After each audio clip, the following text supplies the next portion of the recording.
The video you're about to see first aired on the Chat Sports YouTube channel, and even though the NFL Draft is a very long way away from returning, we've got you covered here throughout kind of a dead period for NFL Draft coverage. Goal is at least a video a week. Maybe we'll get to a little bit more here on the 2025 NFL Draft. If you want that coverage year-round, hit that sub button right now.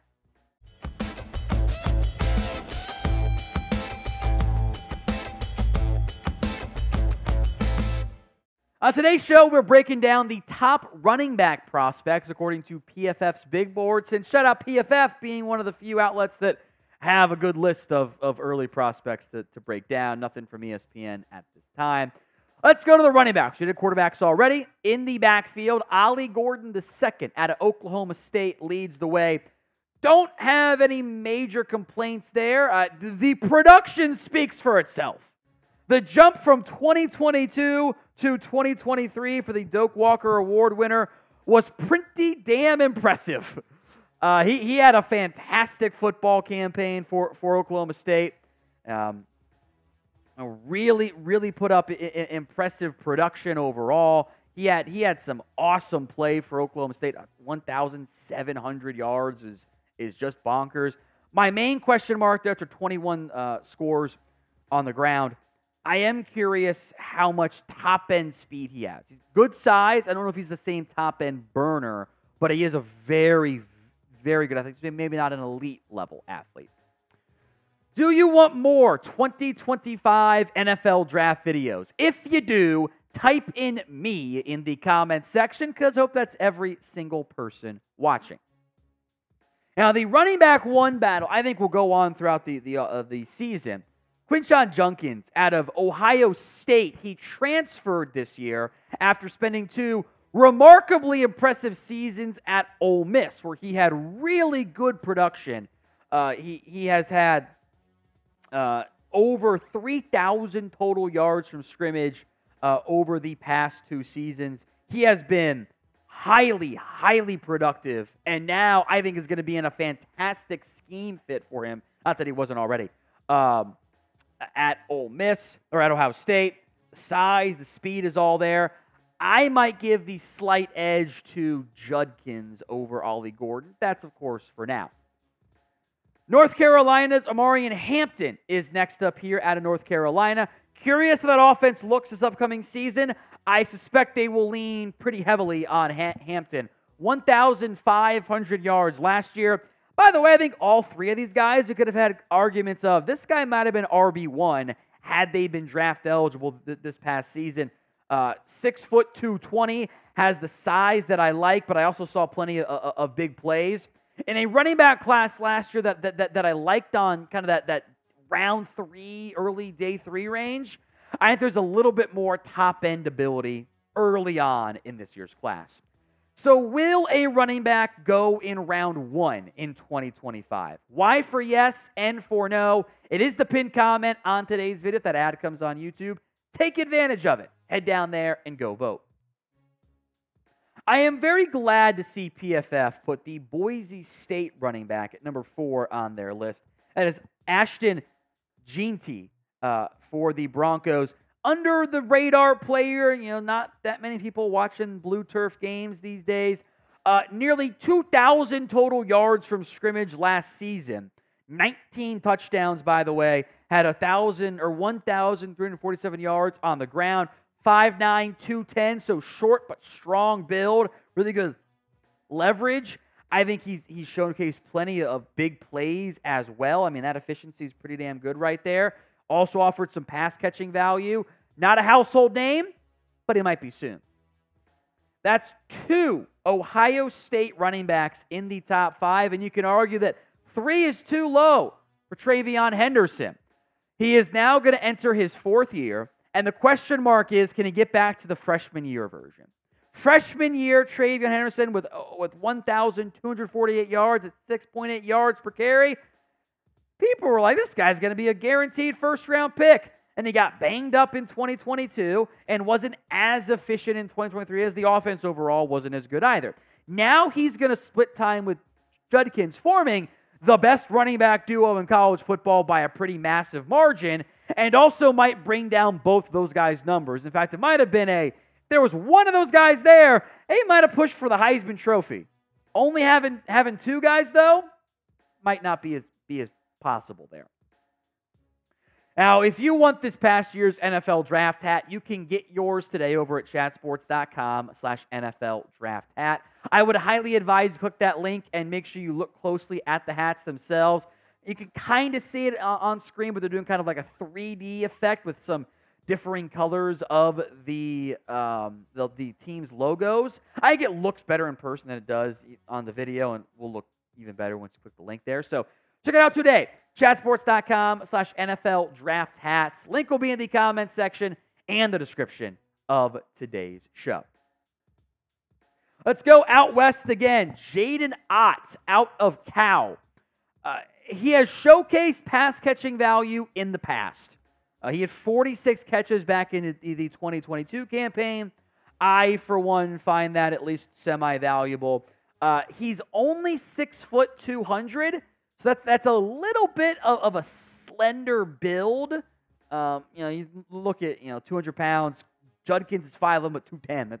That's a kind of sizable height mass there. But the speed is there. I'm a sucker for big plays, and I'll probably end up being pretty high on Jaden Ott. I am very curious how we view Donovan Edwards coming into this season. Edwards, back in 2020, in a committee role with Blake Corum, legitimate arguments that he was a better player than Blake Corum was.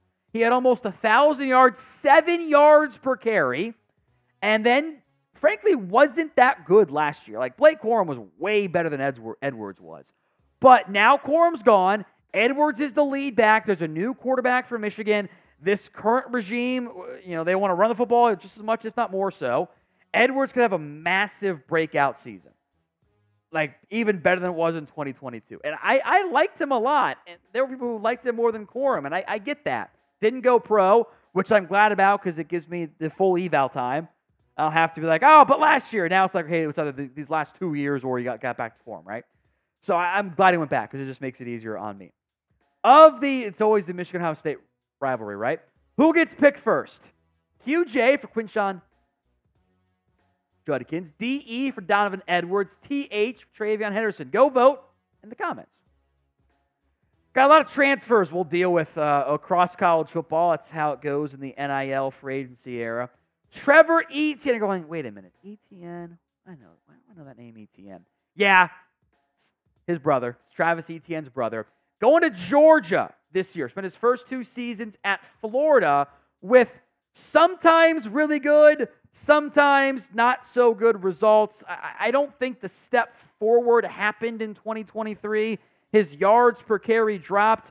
Make no mistake, there have been moments of brilliance out of it. He also got more involved in the pass game this year, which I really do value.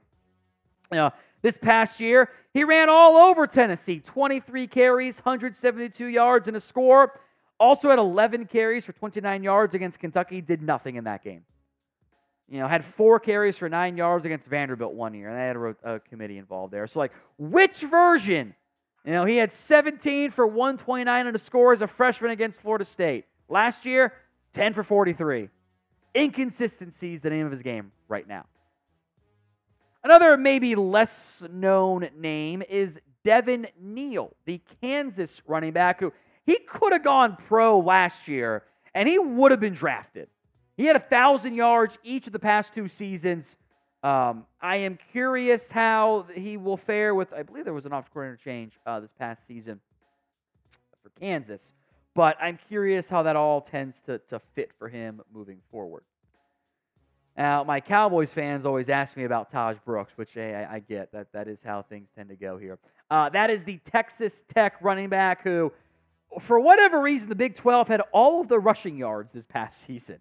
Just massive production left and right, and Taj Brooks was part of that.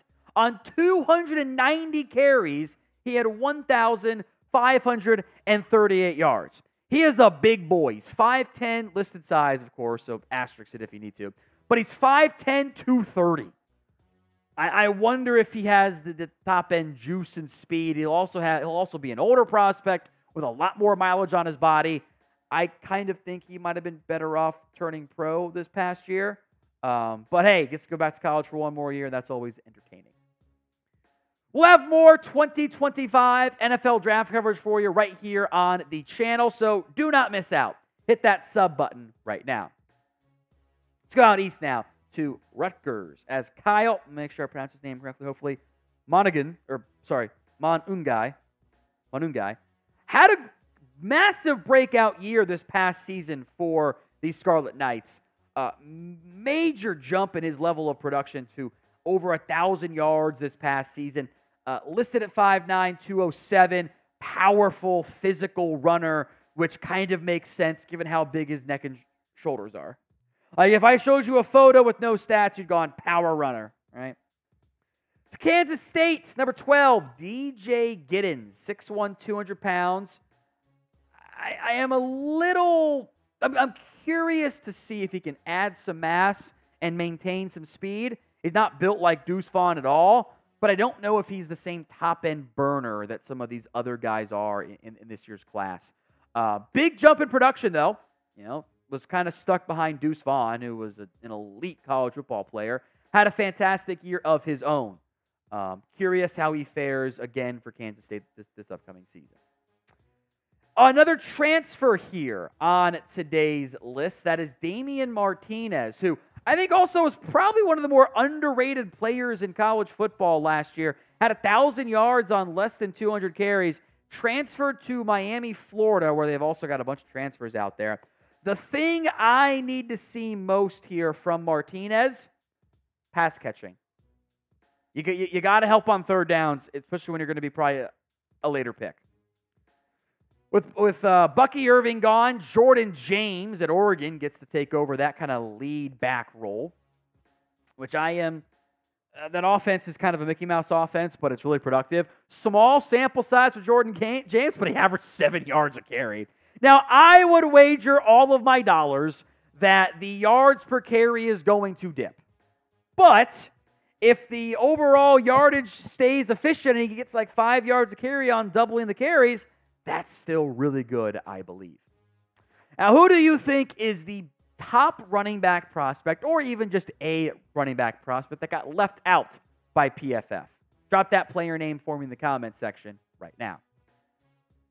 Now, the other top running back prospects not in PFF's list. I would not sleep on Nicholas Singleton. This is a freaky athlete who wasn't as productive last year, but they hired the Kansas offensive coordinator, Andy Klutnick, however you pronounce it, who had great success with Devin Neal. Have a big year. Raheem Sanders was a non-factor in only 2 games last year for Arkansas. Now goes to South Carolina. Joquavius Marks has had some success previously. Now over at USC, he transferred. Phil Maffa flashed behind Will Shipley at Clemson. And Roman Hemby had a decent year for Maryland. A lot of good running back prospects here. Some might go back to school. I think it's a quality class as we sit in the early summer scouting version of it.